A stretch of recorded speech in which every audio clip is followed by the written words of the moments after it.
Hi guys, welcome to SpatialChat, another episode how to use SpatialChat. Let's go to the space and meet our guest.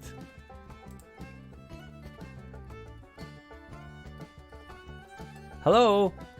Hello. Hi Christian. Hi Atis. As we spoke in a backstage, we will talk about how you've been using SpatialChat. But before we jump to this, can you tell me where are you from and what do you do for a living? Well, I'm from Germany and I'm a designer and illustrator freelancer. Okay, nice. And Christian, may I ask you, how did you came across to the SpatialChat? I was searching for very specific software that could fulfill my needs for dynamic interaction with my friends and a little bit of options for customization so we can have more fun together online. Okay. So it means you've been using space together with the friends, sort of Friday parties or something like that? Yes, it's more like for private amusement. It's not very it's not a business case. It's a case for an evening, hang out with friends, having a talk, or play some games. Nice. And may I ask, how many people attending your events? How many friends are you gathering today together in the space? Well, usually just a handful, like 4 or 5. But if I get a little game running with them, maybe around 10 to 12. Okay. Nice. So you don't go to meet each other, you're just meeting straight away in the space and probably you have prepared something. Yes. Christian, can you share how does it work? For example, I am your guest. What do you tell? What is SpatialChat and how do you navigate them through the space and what's going on here, you know, when they come inside in the space? So I made this bar mainly because of the pandemic situation. So all the real bars are closed, at least in Germany right now. So we had to find some alternative and also something we can meet up with all my friends scattered around the country at this point. So I used some of my artistic skills and painted this virtual bar, the SQUIFFY SNOOK, as you can read on the on the bar. And the initial plan was to use it for a bachelor party for one of my friends because everything was shut down. So I thought, well, maybe at least we can have a little virtual pub or bar, and I combined it with a pub quiz. So I moderated the pub quiz in this bar. We divided us into 3 little teams. Every team could sit down in their corner, in their booth, and then we played a few rounds of a pub quiz. And I also assigned them little characters and some special skills they could use. So everyone got a little package in the post beforehand. Oh, that sounds very interesting. Do you have any of those characters? Maybe you could show what did you had? Sure. So let me see if I can bring it up here. A little slideshow. There we are. So this is one of the characters. We have Pierre Pomfrey. So it's basically a cook, and he had two abilities he could use during the game. So he was able to serve someone a pretty nasty fish stew that would that would reduce the points of the team for that round. Or he could pick one of 3 dishes from his cookbook, and the team had to guess the ingredients. So if he would have played the fish soup, he would be able to. I, as a moderator, would come to the table, ask them what do you want to play, and they would tell me, hey, I want to play this ability, and I would then moderate the event. So if somebody would play the fish soup, I would go to the table and say, here, you got some fish soup from the cook. Nice. I also made up some items I could use in the space, a little bit like in an old adventure game like Monkey Island or something like that. So the teams could just get a visual feedback of what is happening and not just me blabbering around. And so we played I guess it was 5 rounds, but it took really hours to get it done because I picked out some nasty questions that were Google proof. So they weren't able to Google it very fast. Christian, you mentioned about different elements. For example, you are showing this kettle of soup. Do you have any other elements what you've been using in the space? Sure. I mean, we are in a bar at least, so yeah, we should have a cold one. Perfect for Friday, isn't it? Yeah.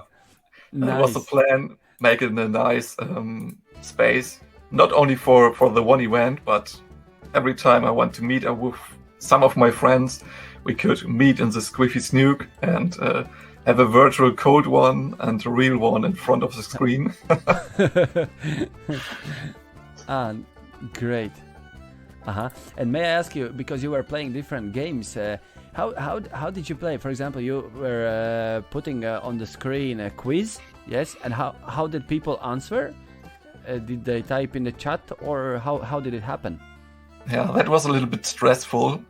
Like I said, we had 3 teams, so I streamed a presentation via Twitch on the main screen, and at the beginning of a round I showed them 4 questions. So question 1, 2, 3, 4, and I told them, take a screenshot with your phone so you don't lose them and you have them do it during the round. And then I told them, okay, now you have 20 minutes to find out the answers. And in the 20 minutes you can also play your abilities or do some other shenanigans. So after the 20 minutes, I went to the tables, because in SpatialChat you have the distance function, so the other teams can't hear them. I also placed all the tables in the right distance to the bar, so nobody at the bar can hear the tables. That was something we had to figure out via trial and test, or you call it. Well, I went to the tables one after another and asked them for the answers. So I asked table 1, when I went to them, what's your answers for question 1, 2, 3? I wrote them down. Then I went to the next table, wrote their answers down. And when I got all the answers locked in, I went back to the bar and told everybody through the megaphone, okay, guys, I got all the answers locked in, come back to the bar, and we will see who got it right. And then I will say, question 1, team 1 says this, team 2 says this, and so on. And then I will have a little... I had a counter in my Twitch stream where I could manually type in the points of the team. And of course, that was stressful because we had so many modifiers and abilities that would influence the score that I always had to keep track of the scores. And there was always that one team that thought they were more clever than the other ones and were complaining about their score. So I also had a lot of papers on my table where I have to keep check of the scoreboard. Christian, sounds for me like proper event where somebody is trying to sneak more points. You need to follow, or somebody using some abilities to get more points. Sounds like you were doing the right thing, because if people were doing like this. Christian, another question is, okay, you played. Oh, what is this?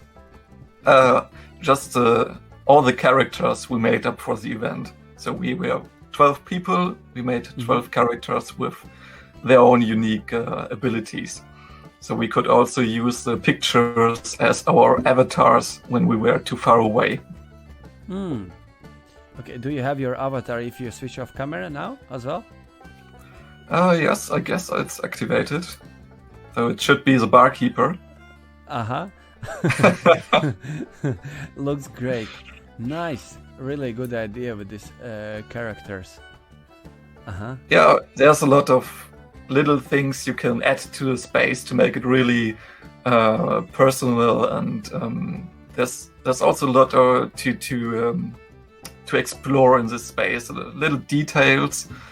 I put pictures of my friends on the wall. Well, for now I exchanged them because I don't want to spread all the photos to everyone.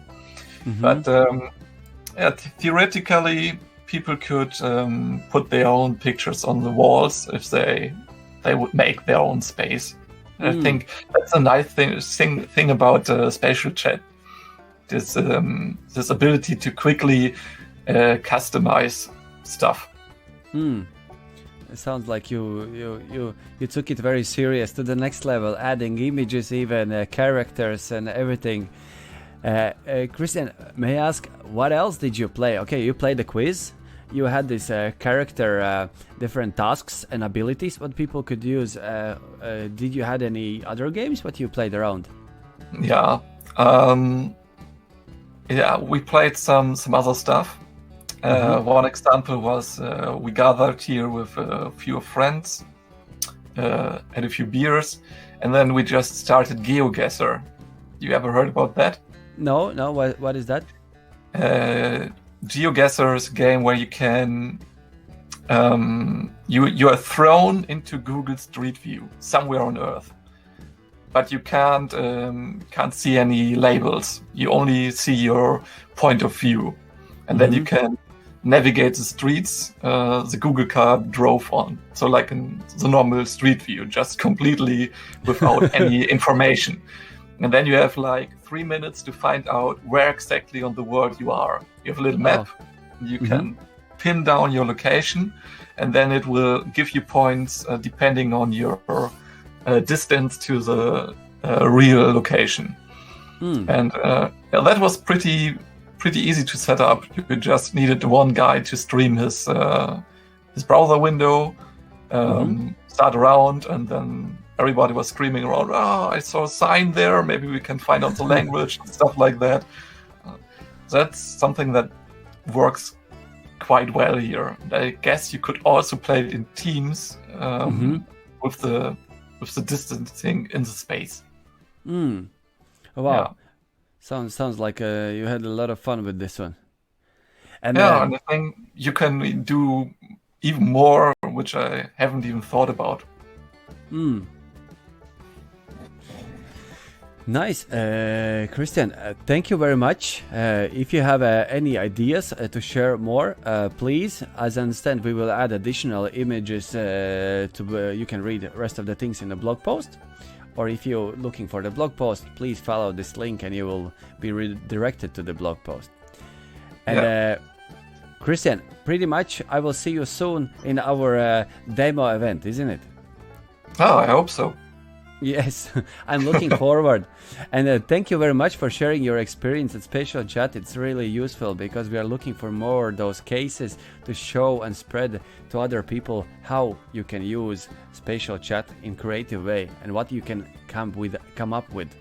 and as you did, design whole space, added glasses, played games, and had a bit of stress organizing it, and your friends were a bit tricky, trying to get more points. Pretty much, It was worth it. it feels like in real life, isn't it? Somebody needs to wash those dishes all the time. Your Yes. friends comes over. Christian, thank you very much. I will see you around then. Thank you too. Bye bye. Bye bye.